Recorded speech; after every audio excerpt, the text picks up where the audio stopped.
आमच्या सर्वांकडनं एकच विनंती, दर 15 दिवसाला तुम्ही आम्हाला हवे.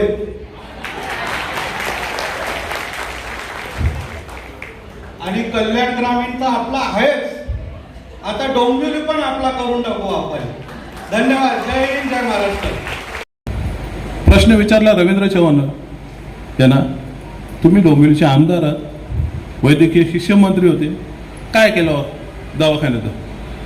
ते भुकणारे कुत्रे काय करतायत, ट्रोल करतायत. तुम्ही काय केलं? तुम्ही तो हॉस्पिटल दिला कोविडमध्ये, म्हणे 10 लाख भाडा घेतला. कोणाला काय माहित नाही काय घटना झालेली त्यावेळेस.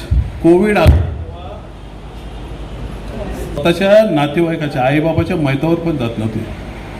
एवढे समज गैरसमज होते. अशा वेळेस मला मी आयुक्तांना फोन केला. हे का सांगतो तुम्हाला, परत परत कोणी बोलले की त्यांच्या थोबाडावर आपटून देते. हॉस्पिटल द्यायची दानत मी दाखवली. आणि यांचा दादा कोकणात त्या आईन्स्टाईन सारखी दाढी वाढवून बसलेला. हा फरक आहे त्यांच्यात आणि आपल्यात. ते गवंडी घालतात तसे हँडग्लोव्ह घालून फिरायचे. आणि हे आपल्याला सांगणं 10 लाखासाठी मी हे केलं. करोडो लाखो रुपये खर्च केले. किती आमच्या सहकार्याने सगळे किट वाटले असेल का? केलेली मदत बोलून दाखवायची नसते, परंतु या अंड भक्तांना दाखवायची, म्हणून आपण बोलतोय. त्यामुळे मी माझं हॉस्पिटलची खराबी हो काय हो आम्ही न बघता दिला. अरे 3 वेळा मला कोविड झाला आणि गावाला जाऊन बसलेले ते चिल्लेपिल्ल्यांसारखे यांच्यावर टीका करा.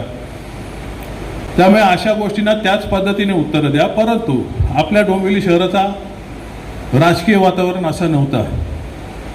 हे यांना आता खूप वाटते ना की आम्ही सगळ्यात भारी, मग टीका केली तर हे करू ते करू. एका लिमिटच्या पुढे सहन करा, उत्तर द्या. आणि त्याच्या पुढे माहोल खराब होईल असं काही करू पण नका, कारण आपल्याला खूप कामं आहेत. याविषयी मला एवढं विस्तृत बोलायची आवश्यकता नव्हती, परंतु सगळेच आता भेटलेत. मला खूप फोन आले, दादा याला असं करू का तसं करू का. शांत, त्यांना जे पाहिजे ते करायची काय आवश्यकता नाही. ते मुद्द्यावर बोलले का? अजूनही बोलले नाही की त्या दवाखान्यासाठी रवींद्र चव्हाणांनी काय केलं. तिथे पोस्टमॉर्टमचं आणून ठेवलं, तिथे रक्त वाहून आलेत ना त्या गटारातनं, 3-1 हजार लोकांच्या कंप्लेंट आल्या, त्यांच्यासाठी काय केलं हे कोणीच उत्तर दिलं नाही. राजू पाटलांनी 10 लाख भाडे. अरे बाबा, तुमचा दादा रिक्षात आला होता तेव्हा मर्सिडीजमध्ये फिरत होतो मी, खानदानी.